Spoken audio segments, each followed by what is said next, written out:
Fique por dentro das principais discussões que impactam seus investimentos e das análises de nossos especialistas sobre as movimentações do mercado financeiro. Falando nisso, nosso encontro é toda manhã, logo após a abertura do mercado. Entre nos canais oficiais do Itaú Personalité e envie suas dúvidas sobre recomendação de investimentos.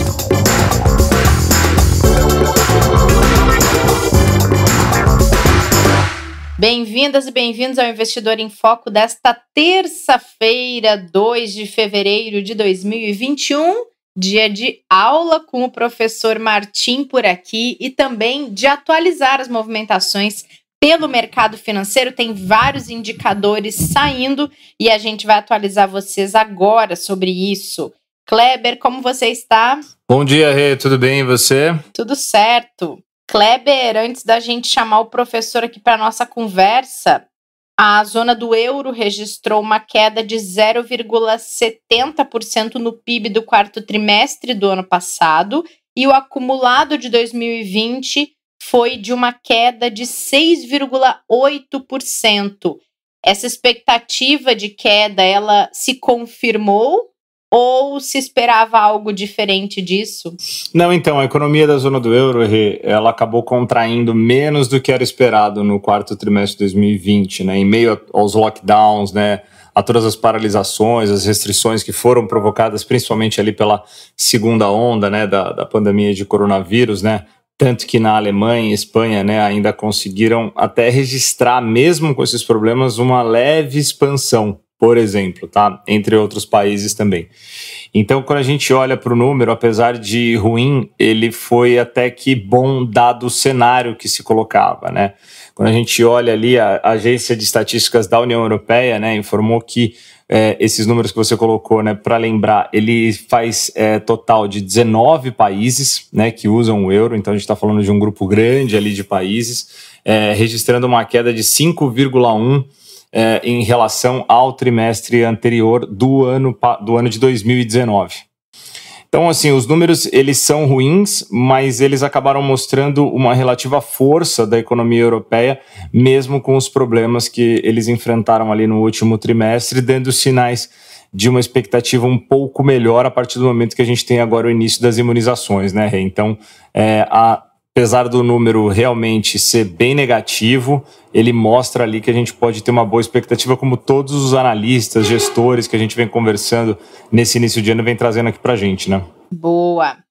E a gente já trouxe aqui uma expectativa grande que o mercado tinha em relação à eleição para a presidência da Câmara dos Deputados e também do Senado Federal.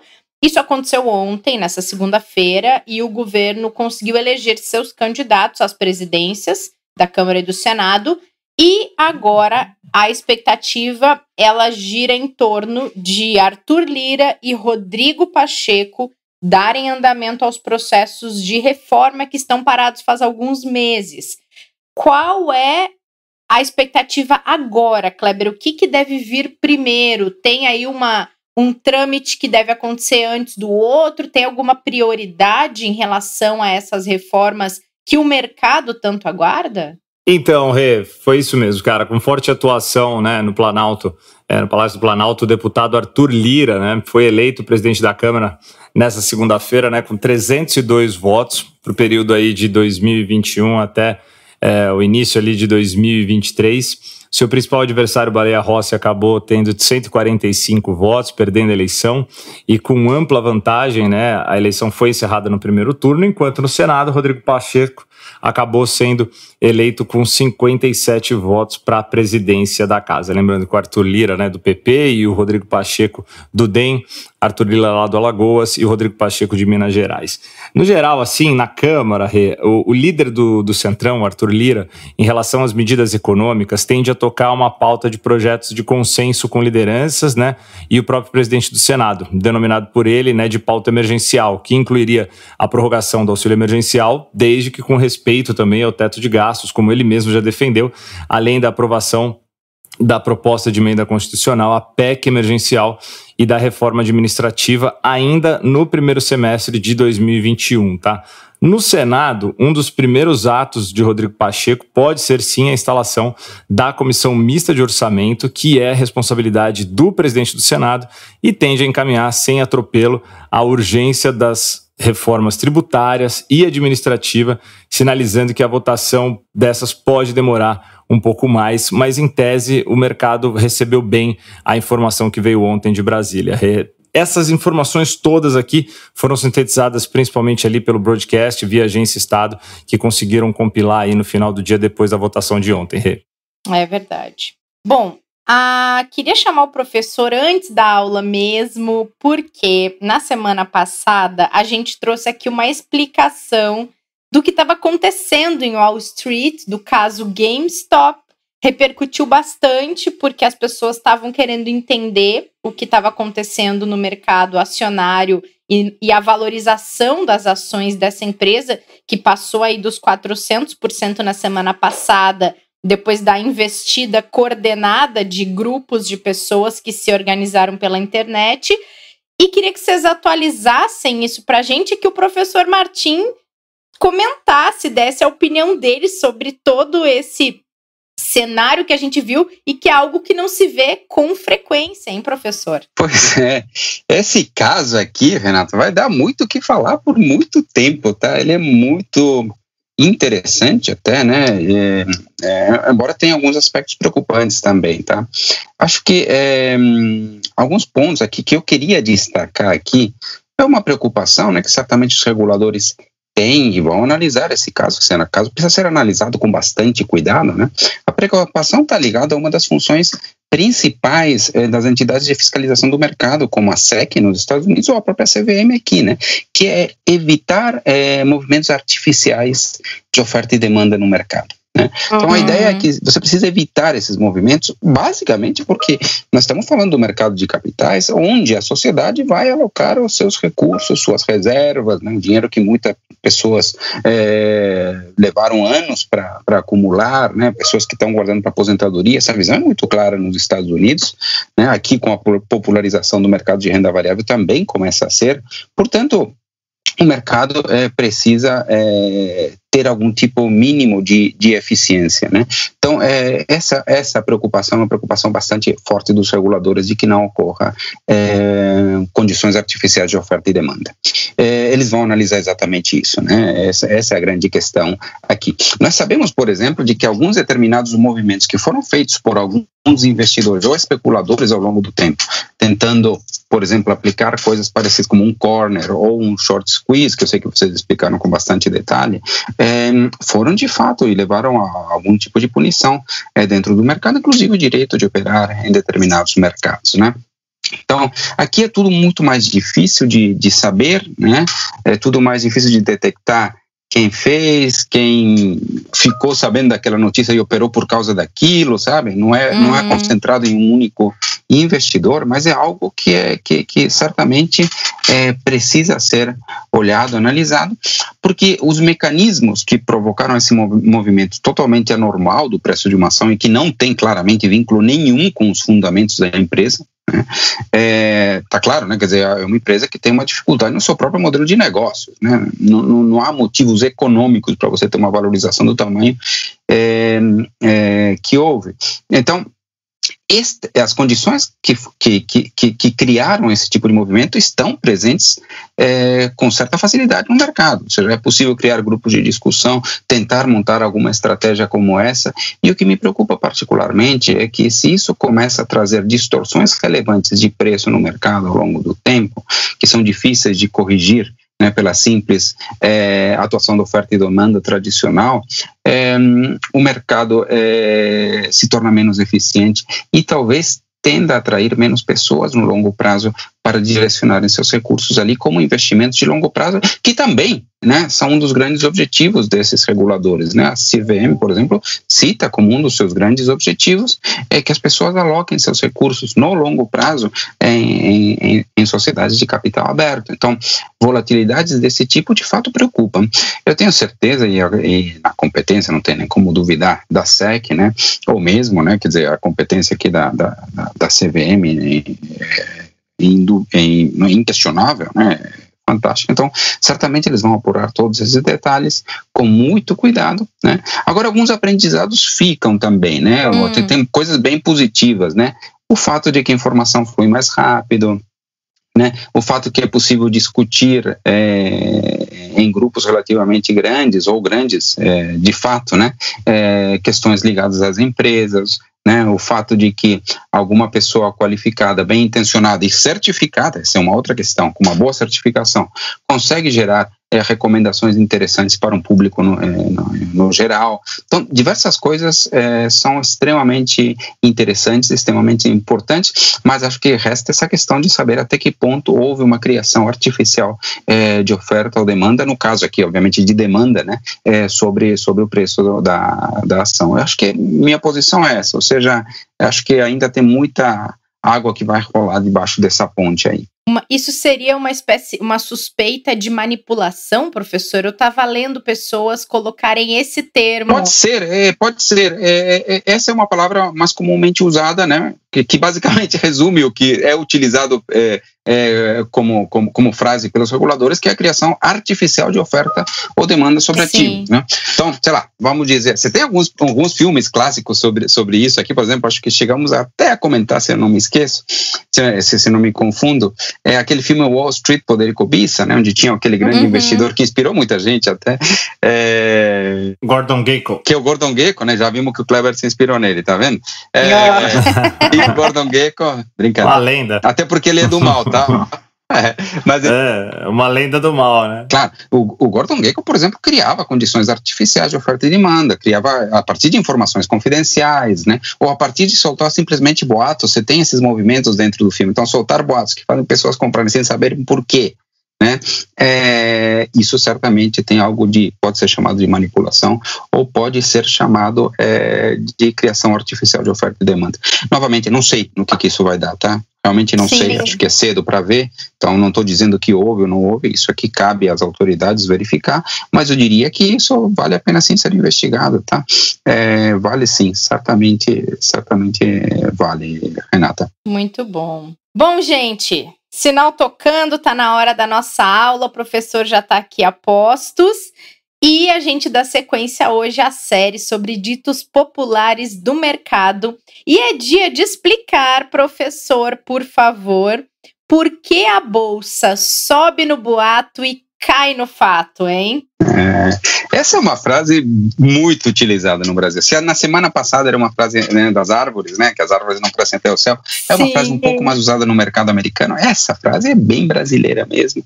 E tem muita coisa aqui, tá? Acho que tem... Em primeiro lugar, tem que entender que o mercado de ações e diversos mercados dentro, né, mesmo o mercado de derivativos ou commodities, são mecanismos de antecipação. Ou seja, eles antecipam os eventos, né?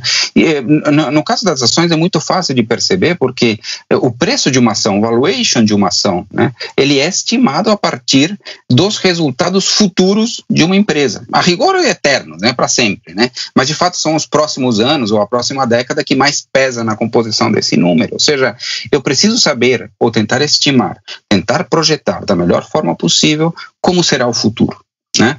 Então, toda vez que aparece alguma notícia que afeta o futuro, ela afeta o preço da ação, né? E não é só isso, né? Isso vale também para outros ativos, tá? Então, commodities, né, por exemplo, taxas de juros, e aí tem até uma teoria muito interessante, que é a teoria das expectativas racionais, desenvolvida aí por John Muth, embora Lucas e Leonard Rappin tenham trabalhado bastante em cima disso, que fala isso, né, que os agentes tentam incorporar todas as informações que tem no momento, no T igual a zero, dentro do preço de um ativo, né? Então,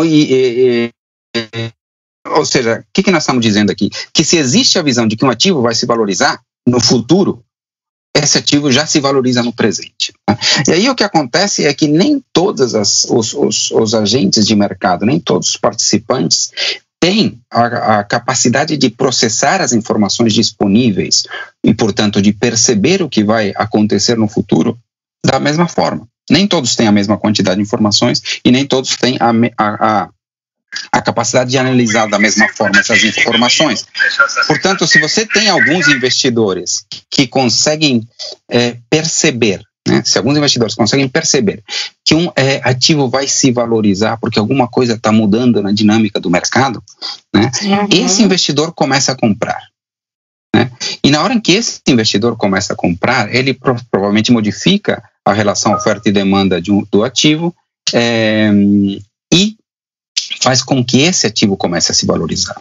Na medida que mais investidores começam a perceber que alguma coisa vai mudar, que algum índice vai sair diferente daquilo que se esperava, que o resultado de uma reunião será diferente do que originalmente se previa, o que acontece é que mais pessoas começam a comprar e o ativo começa a se valorizar antes do resultado daquela informação, antes daquele número, antes daquela coisa acontecer. Né? E aí, de fato, quando acontece aquele número e ele pega alguns investidores de surpresa ou confirma aquilo que alguns investidores esperavam, né? Começa a entrar mais compradores e aqueles que tinham se posicionado antecipadamente provavelmente começam a se desfazer das suas posições, já que eles entendem que a informação que eles tinham acreditado que seria incorporada aos preços já foi. Né? E aí, de fato, então entra o movimento de venda desses investidores que faz muitas vezes com que o ativo comece a se desvalorizar após uma notícia que aparentemente parecia relevante. Né? Então, tudo isso é uma dinâmica de expectativas, de posicionamento antecipado de determinados investidores, né, que acabam saindo no momento em que uma boa notícia se confirma. Esse movimento é frequente, tá? Não acontece 100% do tempo, né?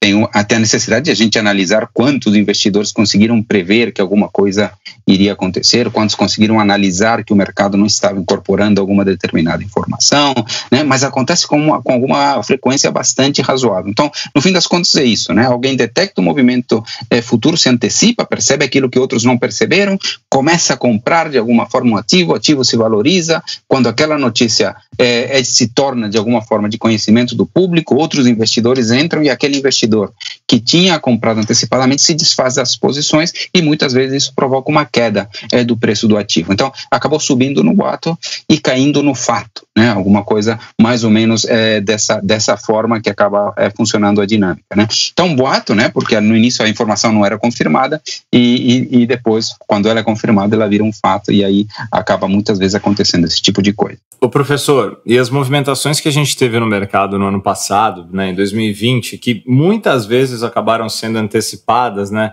à realidade, elas se encaixam também nessa explicação, nesse evento? Eu acho que alguns movimentos que a gente teve, sim, né? Alguns movimentos que a gente teve, sim. Certamente, o ano passado foi um ano de forte antecipação dos acontecimentos. Se você se lembra, as maiores quedas, por exemplo, da Bolsa ocorreram em março, quando você olhava assim, resultado de balanço estava vindo positivo, o crescimento estava positivo, mas as bolsas estavam despencando. Por quê? Porque estavam antevendo, de alguma forma, um comportamento futuro. E a bolsa começa a subir quando os índices de economia estavam vindo ruins, estavam vindo, né? Estava aparecendo crescimento de PIB negativo, o balanço de empresas saindo um desastre, e a bolsa começa a subir. Por que começa a subir? Começou a subir basicamente porque estava antecipando essa dinâmica. Certamente em algum momento, não consigo te precisar exatamente, houve alguma queda após algum número bom. Isso certamente aconteceu diversas vezes no ano passado. E certamente isso aí continua acontecendo, viu, Kleber? Dá para encaixar, sim, diversos movimentos do ano passado nessa lógica aí. Certo. E pensando no ano passado, professor, quando a gente viu muitas vezes o mercado sendo o único agente que começava a se recuperar, enquanto o resto todo vivia no auge da pandemia, a sociedade, os empregos, os negócios e os indicadores, a gente pode dizer que o mercado se movimenta mais, a partir dessa sua explicação, com base nas projeções do que com base no que está realmente acontecendo naquele momento, né? Não tenha dúvida, né? Quer dizer, voltando ao exemplo da ação, por exemplo, o resultado de uma ação, o resultado de uma empresa que foi divulgado no último trimestre, ele impacta lá no valor da ação, é verdade, mas as expectativas de crescimento futuro, o que vai acontecer, como vai crescer o resultado, provavelmente impactam mais do que o último resultado. O último resultado é importante porque pode pode nos sinalizar como será toda a sequência de resultados, mas o que está determinando é o futuro de qualquer forma, né? Então, sim, eu diria que o mercado é um mecanismo importantíssimo de antecipação de notícias, né? E isso é muito frequente. É que no ano passado as coisas foram muito intensas, mas isso acontece sempre, né? Então, repetindo, no ano passado a gente estava com a bolsa caindo quando todos os indicadores ainda estavam positivos. Ninguém tinha sido afetado diretamente, por exemplo, nenhuma empresa diretamente tinha sido afetada, por exemplo, no seu resultado, o PIB dos países continuava do jeito que estava, etc, e a bolsa estava despencando. Uhum. E aconteceu o contrário depois, ou seja, as pessoas diziam, mas para onde está olhando esse mercado, né? Olha só, o PIB saiu ruim, saiu prejuízo em tal empresa, aconteceu isso, aconteceu aquilo, né? Todos os casos de contágio aqui, não sei das quantas, é que o mercado já estava olhando para frente, né? Estava olhando que no futuro viria a vacina, ou que viria tal coisa, que viriam os estímulos e que lá na frente os resultados das empresas começariam a melhorar, né? Não tão lá na frente, mas num futuro próximo, né? E aí as bolsas começaram a subir e muita gente ficava surpresa, puxa vida, isso aqui está totalmente descolado da realidade do mercado. Então não, é que o mercado antecipa sempre, só que no ano passado foi mais claro, porque tudo foi muito, muito intenso, né? Claro, e quantas vezes, hein, Kleber, eu falava pro Kleber nos episódios, como é que a gente brincava, que era a maldita expectativa, porque a gente estava aqui num cenário horroroso e o mercado indo muito bem, obrigada. E fica difícil, às vezes, explicar para as pessoas por que isso acontece, né? E aí a gente vinha recorrentemente explicando, não, é com base numa expectativa de melhora, já está vislumbrando vacina, está vislumbrando reabertura da economia e por isso está melhorando, enquanto todo mundo dentro de casa, sem poder sair, com aquele vírus crescendo e tudo mais. Então, tá explicado, professor, esse dito de hoje explica muita coisa que a gente viveu em 2020. E eu queria citar aqui, para quem tem interesse em se aprofundar nisso, tem a teoria das expectativas racionais, que aborda muito dessas questões, né? Uma teoria econômica muito importante, né? De John Muth, de Robert Lucas e Leonard Rappin, né? Basicamente dos anos 60, mas que ajuda a explicar diversos movimentos aí do mercado em função dessa questão das expectativas. Muito bom, professor. E semana que vem a gente tem a nossa última aula sobre ditos populares do mercado.